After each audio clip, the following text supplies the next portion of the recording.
Hi అండి, నమస్తే. ఈరోజు కూడా ఒక మంచి వేడి తీసుకొచ్చేసాను. ఈ వీడియో పచ్చిమిర్చి టమాటా పచ్చడి. ఫస్ట్ అయితే స్టవ్ వెలిగించుకొని బాండ్లు పెట్టుకొని పచ్చిమిరపకాయలు కడిగి వేసుకోవాలి.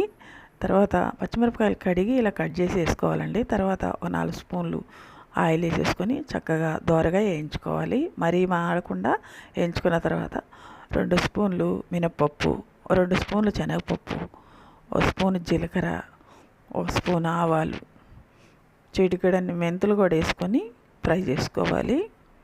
చూడండి, మెంతులు కూడా వేసాను, ఫ్రై చేసుకోవాలి. ఇప్పుడు దోరగా ఫ్రై చేసుకొని ఇప్పుడైతే ఫ్రై అయిపోయినాయి కదండి, ఈ పక్కకు తీసేసుకోవాలి.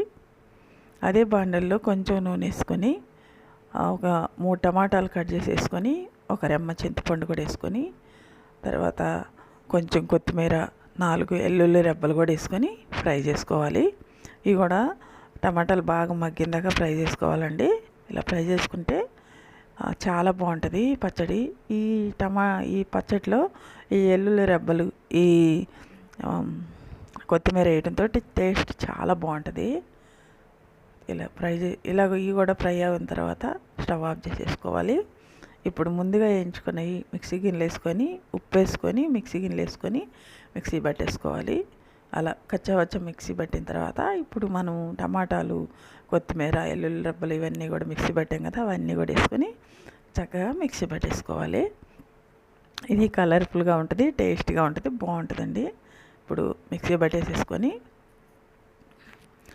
పట్టేసుకున్న తర్వాత ఇదిగో ఇలా పట్టిన తర్వాత ఇదిగోండి ఒక ఉల్లిపాయ కట్ చేసుకొని ఇలా వేసుకోవాలి. వేసుకున్న తర్వాత మిక్సీలో పెట్టి ఒక్కసారి తిప్పేస్తే ఇలా కలిసిపోద్దండి. చూడండి, పచ్చడి ఎంత కలర్ఫుల్గా చాలా బాగుంటుందండి. ఇది కారం కూడా ఉండదు. మనం మిరపకాయలు తక్కువ వేసుకుని ఉంటే చాలా చాలా బాగుంటుందండి. నాకైతే బాగా నచ్చిద్ది. మీకు ఎలా ఉందో కామెంట్లో తెలపండి. ఇదేనండి ఈరోజు వీడియో. మీకు అందరికీ నచ్చద్దు అనుకుంటున్నాను. నచ్చితే లైక్ చేసి షేర్ చేసి తప్పకుండా సబ్స్క్రైబ్ చేసుకోండి. ఓకేనండి.